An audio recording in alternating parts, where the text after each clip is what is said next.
Remember laser beams? Laser beams. Alright. Okay, first thing we're going to do is we're going to learn deadlift. With deadlift, you want to make sure that your feet are straight underneath your hips.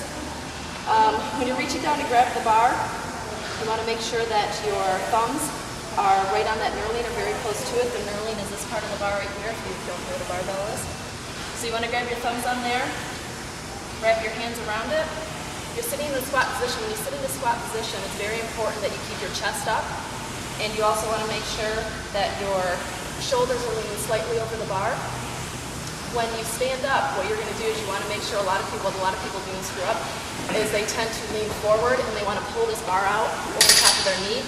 Huge mistake, it's going to kill your back. I've done it. So make sure that when you keep your chest up, you put your weight on your heels, and you're going to stand straight up, which means you have to get your knees out of the way first. So your knees are going to come back, you're going to stand straight up, pop your hips forward, and this is your flex position.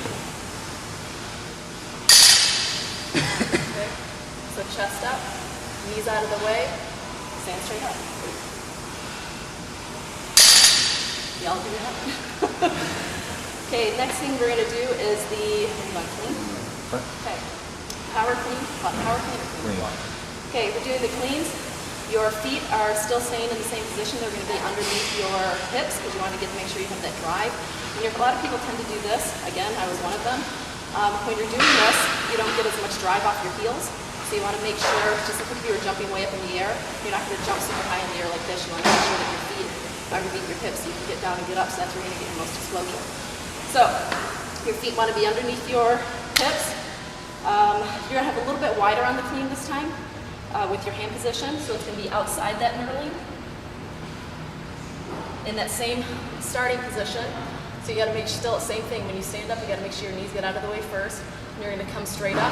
When you come straight up, you're going to drive your hips forward. When you drive your hips, that's when your shoulders are going to come up. And you're going to wrap the bar around.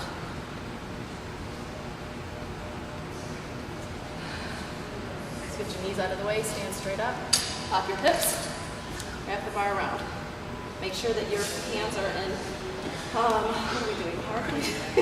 Set up with membership. Passive? Okay. We're in the passive rack position. To know you're in a good position, make sure your elbows are all the way up. A lot of people like to do the laser beam thing. The other thing you can think of is like a shelf. You're creating a shelf for your shoulders.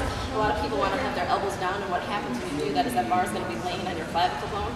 You don't want that. You want to create that shelf, so you have to hold your shoulders up, and you create a shelf so it's not sitting on that bone, but it's up in the air.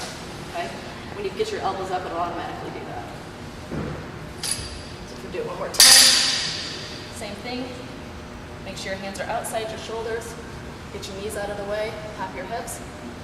Wrap the bar around. Okay? What's next? Okay, in the front squat position, you are going to be starting in the same position where we just ended. So get the bar back up into that rack.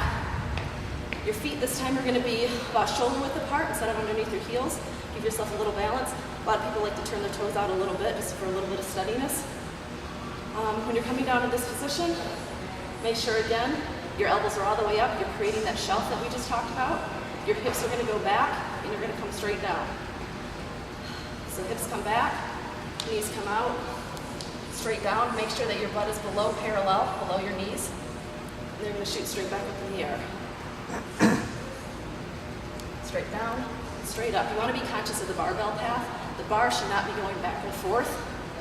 When you're doing the front squat, it should be going straight up and down. So if you're like in those old time gyms where you had the rack and you had to slide up and down, just make sure it be sliding straight up and down.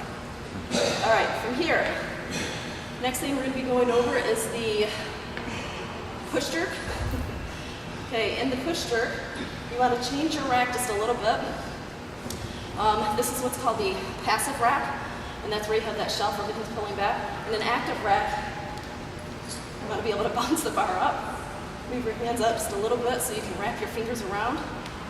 You're still going to create that shelf, but what you're doing is you're going to be able to get that bar up over your head. Again, being very conscious of the path. You got to get that path straight up and down.